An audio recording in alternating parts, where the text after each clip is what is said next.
Guys, we're almost done with January, which begs the question, how are you guys doing on your New Year's resolutions? If you're still following them, then fantastic, good job. If your New Year's resolution fell off, today's topic might be of interest to you. On today's episode of the Book Club, we're going to be talking about Atomic Habits by James Clear, all the while I clear out all of the grass here, all the podzol. This stuff looks nasty. I don't really like the grass either, so we're going to be replacing all of it. And it's all going to be snow, which I know doesn't really fit for a cowboy town, but it's a mountain frontier town. Well, get your seatbelts fastened, because we're jumping right into it.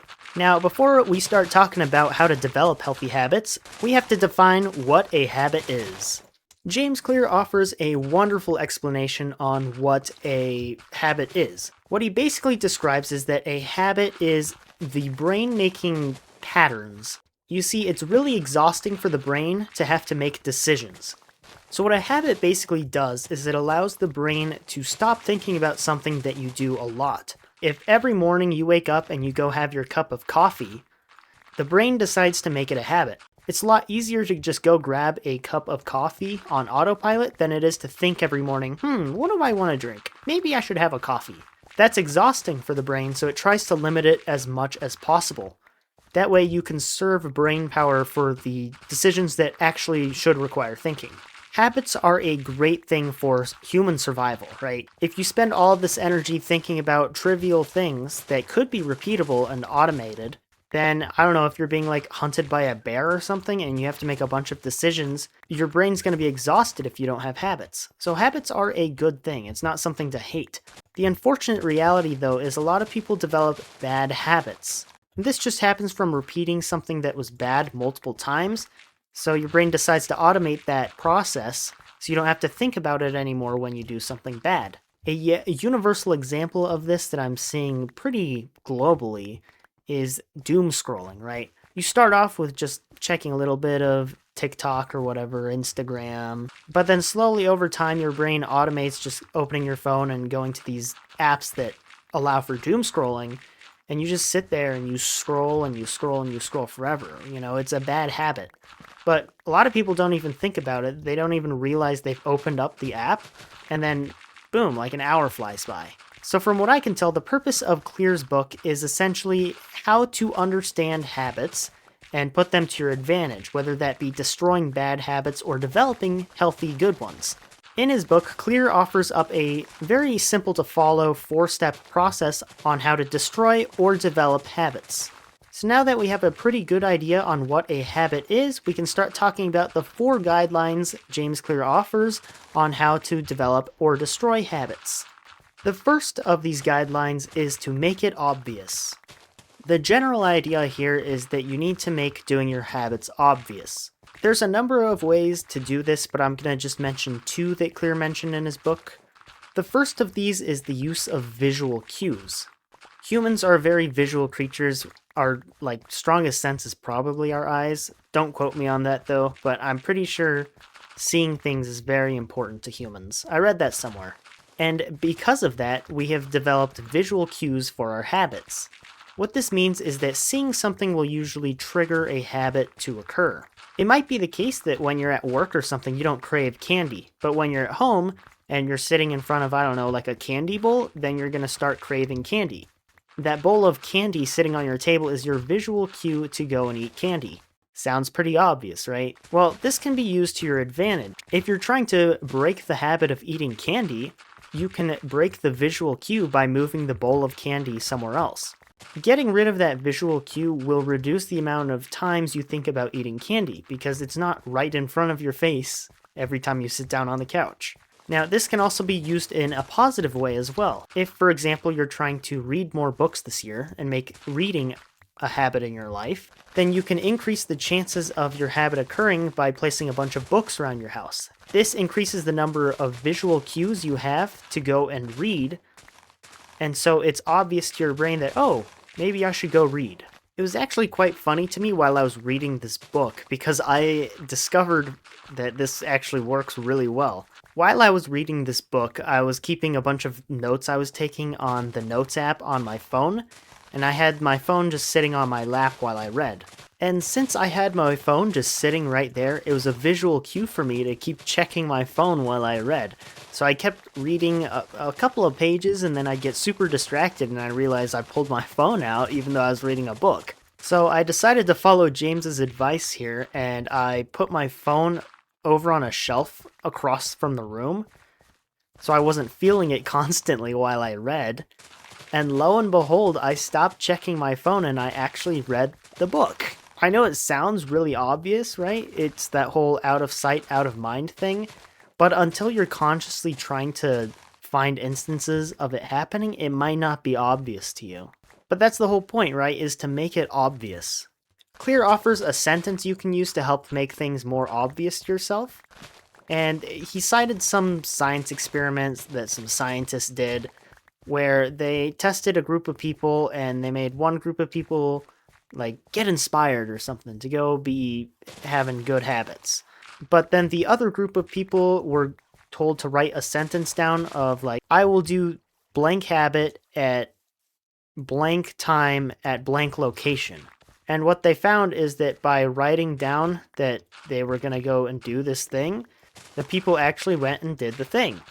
And because it was obvious to their brain, because they made that like kind of promise that when they were in that location and at that time, they were going to go do that thing. It was obvious to the brain, so they actually went and did it. So that's a nice useful tip for you is if you're trying to do something at a time at a location, just simply write it down that you're going to do it. The second thing I want to talk about with making it obvious is this method called point and call that he talks about. Point and call is basically what it sounds like. You point at something and you call out what you're going to do. And he cites the Japanese metro as an example of this because they have really good safety standards.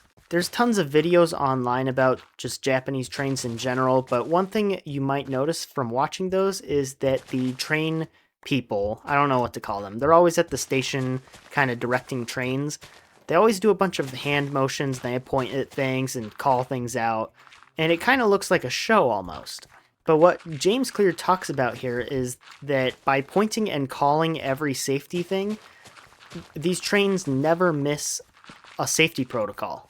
Because it's the rule to specifically point out the safety procedure, you're forced to look at the safety procedure and make sure that it's actually going. By pointing out each thing specifically and making it obvious that you have to have a habit of following these safety procedures, it's a lot easier to follow the safety procedures. And I have a similar story from when I worked in a pizza restaurant.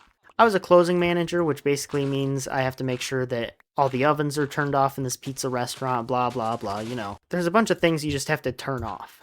So unbeknownst to me, I actually followed the point and call procedure when I was trying to develop good closing habits, I guess. I don't know, that sounds really pretentious because it's just a pizza job. What I'd do each time I was about to close is I'd point to each thing I had to turn off and make sure that it was turned off. And there were a lot of times where I'd point at something and I'd notice that the switch wasn't off. And I was like, oh, well, so good thing I do this thing where I point at stuff and make sure it's off, because otherwise I would have missed that. I'm sure if I weren't doing that, I would have just fell into the habit of doing everything blindly, and I would have forgotten to turn off like an oven at some point. I wasn't calling out like, oh, oven is off, but I'm sure that would have helped make it even more obvious than it was. So I don't know, you can use all that information how you will. I'm not sure point and call would be helpful for reading a book or anything like that. But I don't know, if you have a habit of losing your keys or something, then it might be a helpful thing that whenever you come into your house or apartment or wherever, you point at each place you're going to put each item, and so you never lose it. That's all I'm going to be talking about for the first item on this list. So we can move on to the next section, which is making the habit attractive. Making a habit attractive relies on one sole thing, and that is the idea that anticipation causes more dopamine than the actual reward. I don't know if you've noticed this as you get older, but a lot of the times on holidays such as Christmas, you know, the anticipation of Christmas is way better than sitting there and like looking at all the presents you got, right?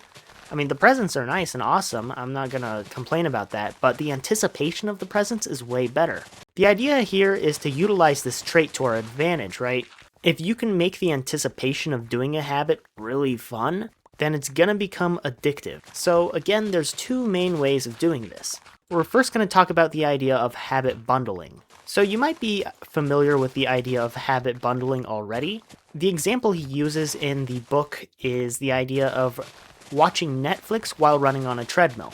This takes a habit that you already find attractive, which is binge watching Netflix, and you attach a habit that you want to do, such as running. By doing this, you learn to love the anticipation of getting to go run because you get to go watch Netflix. The running has become attractive. So habit bundling is one of those methods that James Clear talks about. The other one I want to talk about is called habit stacking. Habit stacking revolves around the idea that all of your habits are kind of stacked together. One habit leads to another habit, which leads to another habit. So what you can do is you can find where you have a bunch of habits stacked together, and you can insert a habit into that routine. And that'll make the habit a lot easier to develop because it's part of a routine that already exists. An example here would be having a bedtime routine. So let's say your normal routine is you have a warm glass of milk, and then you brush your teeth, and then you go to bed. If you're trying to develop a habit of reading more, what you can do is insert the habit of reading a book right after you finish your glass of milk, but before you brush your teeth. Stacking habits like that will make it attractive to your brain because it's in a routine that already exists and you're kind of just adding to it. That's about all there is to that section.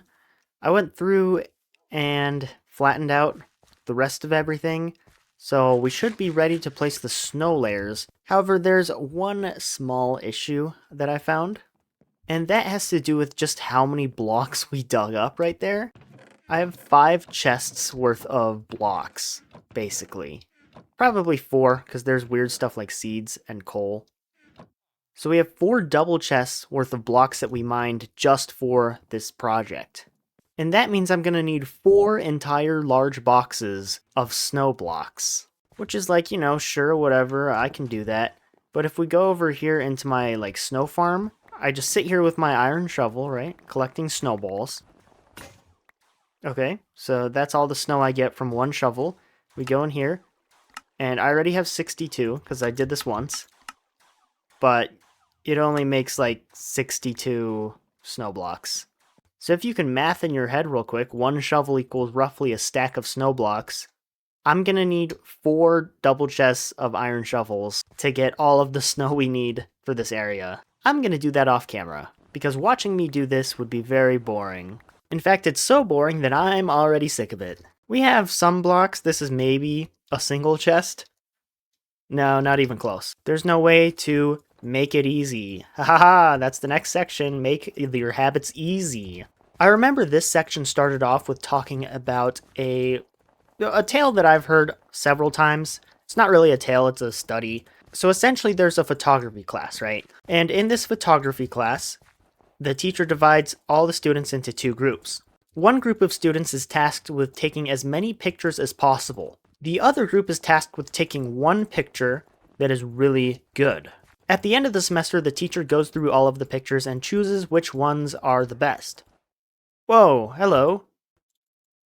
What the teacher ends up finding is that all of the pictures that are good are taken by the students that were tasked with taking as many pictures as possible. And the reasoning for this is because quantity is actually better than quality in some cases. The main reason for this is because the students that were tasked with taking one picture had to study a bunch, but they never got any practical practice.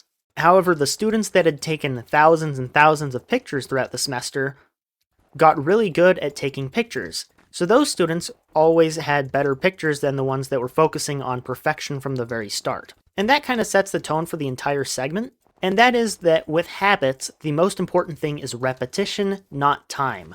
If you spend one day doing 1,000,000 sit-ups versus 1,000,000 days doing one sit-up, the person that does it for 1,000,000 days is going to actually have a habit, while the person that did it once is just going to be really tired. The point of this segment is basically saying that you need to make the habit easy to start so it's easy to become a habit before you try and do anything complicated. I personally have tried to do this on my channel. At the very start, I think I was uploading 3 times a week. And that's because my thinking was, I know my first video is going to be bad and I'm not going to like it, so it's no use to me trying to perfect it on the first try. So my thinking was, I'm going to make basically a bunch of videos, figure out how I edit, how I record, all that, because I need to do it a bunch to figure out what I do. And since I've done so many videos and figured out how I record and edit and all that, I've been able to move down to once a week now, which is kind of my upload schedule. I don't really have an upload schedule, but... And now that I know what works and what doesn't work for me, I'm able to make much better videos than any of my first 20. If I had spent the first episode trying to perfect it and make everything good, it would have been as bad as a video as it is right now. It's through repetition that we learn things. And that's the point of the segment, is you gotta do stuff a bunch for it to become a habit. So if you want to do something multiple times, you're gonna have to make it easy for yourself. And I'm already out of snow. Good thing I made this easy for myself. Alright, so I'm back. I spent an hour just sitting at that snow machine, and we have a ton of snow now. So, we can get back to it. There's one thing in particular I want to talk about with making it easy, and that is the idea of friction. A lot of the times when we go to start up a task, there's sometimes a lot of friction. If you want to read a book, but you don't know what book to read, there's friction in deciding on the book, or buying the book, or whatever, right? But then on stuff that is easy, like, I don't know, making a cup of coffee, if you have a Keurig machine, then, it's very low friction, and it becomes a habit. So James Clear suggests that to make a habit easy, you have to reduce the friction. One example of this is if you want to build the habit of reading more, what you can do is just place a bed next to your bedside table at night so you don't have to get up out of bed to go grab a book, and you can just start reading from there. Very low friction. I'm not sure I've talked about it this episode yet, but if you want to destroy a habit, you basically just flip the idea. So maybe you've decided that you want to break the habit of playing too many video games. What you can do is increase the friction of you playing video games. This could be as simple as unplugging your PlayStation, so if you want to play on your PlayStation, you have to go and plug it in. And if that doesn't work, James Clear also suggests just taking the PlayStation and putting it in a closet somewhere, so you have to go and unpack the PlayStation to play on it. By adding friction like that, you make the habit harder to do, and therefore it's a lot easier to do something else. That's about it for making it easy, so on to the last of the suggestions, which is to make the habit satisfying. I mean, this one is pretty straightforward. The brain loves immediate rewards. So when you do the habit that you're trying to do, you need to immediately reward your brain. If you're in good shape and you're trying to build a habit of reading, what you can do is have a little bowl of ice cream every time you read a chapter or something like that, right? But the brain loves immediate responses to its actions, so you have to be immediate with its satisfaction, or if you're trying to break a habit, immediate with its unsatisfaction. One way I'm personally following this year is with the use of a New Year's bingo card. Someone in a Discord that I'm part of posted that they were doing 2025 bingo, and I thought it was a really cool idea. I have a ton of small goals, so this actually worked perfectly, but what you do is you put a bunch of your goals into a bingo card. And anytime you complete one of those goals, you can go and cross it off, and you basically play bingo for the year. In fact, my entire family is doing that this year. Doing a bingo card like that makes completing your goals satisfying. Maybe if you're trying to read more this year, you have a bingo card with books you want to read. And as we go through the year, you get to cross off the books on your bingo card and play bingo. It's a gamification of habit building. The reason laws and punishments exist is basically to build good habits in a population. There are immediate and unsatisfying rewards if you drunk drive, so your brain makes the decision not to do it. There was a section at the end of the book that talked about advanced tactics for habit building, and one part of it that I found very interesting was the idea of finding a niche. You might have a goal or whatever to be a marathon runner, but a lot of being the best marathon runner comes out to genetics and not actual skill or grit, so it's important to find a niche for your habits. If you want to be the best at something, you've got to find a niche where it isn't really competitive, and that way you have a higher chance of building, towards a successful goal. You might be good at running marathons, but you might not be the best. However, you could be the best marathon juggler or something like that, right? If you're good at juggling and good at running marathons, that's a niche that you could fill. Marathons while juggling. I just made that up, but you kind of get the idea. I myself am trying to fill a niche. There's not a lot of people that spend all their time playing video games and reading books. It's a very weird combo. And everyone I know that plays video games does not read books. I'm like one of the only ones. So I'm trying to fill a niche there. I guess there's also a niche of video editing. I know how to edit videos. The more and more of these layers you add, the more unique the niche becomes, and the more likely you'll be successful in that niche. The main conclusion and theme of the book I want to talk about, though, is the idea of systems. Clear emphasizes throughout like the entire book that goals are not really useful. You might have a goal to lose 50 pounds, and you do really well on your dieting, and you lose the 50 pounds, but then what, right? A lot of people end up gaining a lot of that weight back because they've met their goal and there's nothing else to it. He talks a lot about having to change your identity, and that being part of a system for building habits. So instead of being like, oh, I'm going to lose 50 pounds, it's better to think, oh, I want to be a healthier person. That way, when you lose your 50 pounds, which can be a goal along the way, you still want to think of yourself as a healthy person, and you build habits in other areas to reach towards that identity. Habits are systems that you develop to get to goals. Goals can be satisfied without habits at all, but then you're more likely to fall off. And the last thing I want to discuss about the contents of this book is the idea of improving yourself 1%. Your goal shouldn't be to be an immediately better person tomorrow, but instead be 1% better than you were. Just improving by 1% in every area of your life has resounding effects. We can actually kind of see that in this world I've been doing, because with every building I'm trying to improve myself for the next. And just by improving a little bit each day, you end up making way better things than you could have imagined at the start. But you have to take those little steps and do a bunch of repetitions to get to that level. So the main philosophy of this book is improve yourself by 1% and all your improvements will compound.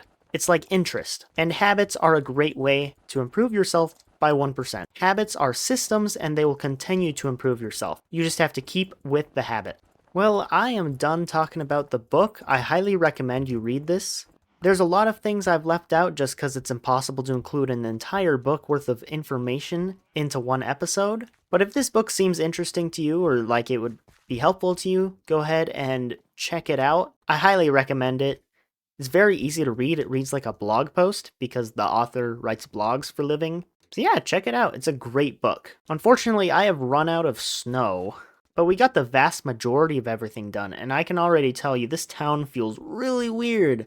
I'm so used to the grass and podzol mix, it's kind of odd just having snow. This is just a base layer. We'll eventually go through and add roads and probably some plants and texturing. We're going to finish the snow layering next episode. I'm trying to make this series a weekly thing for every Wednesday. This is kind of my habit or system for reading books. I'm trying to read 40 books this year. So if I have to read a book every week for one of these episodes, we're not going to be far from that goal. Of course, I'm not going to be able to do this every week. There's some books I want to read that are like 900 pages. That's just not realistic for me to do in one episode. We're going to finish this next week, and I might try putting a fence over here so we can finally release the villagers into the town, because everything should be spawn safe at that point, and they won't be able to fall into the river or anything like that. I've also got a crazy video coming out on Friday. New series, guys. Anyone excited? But yeah, thank you all for watching, and have a wonderful day.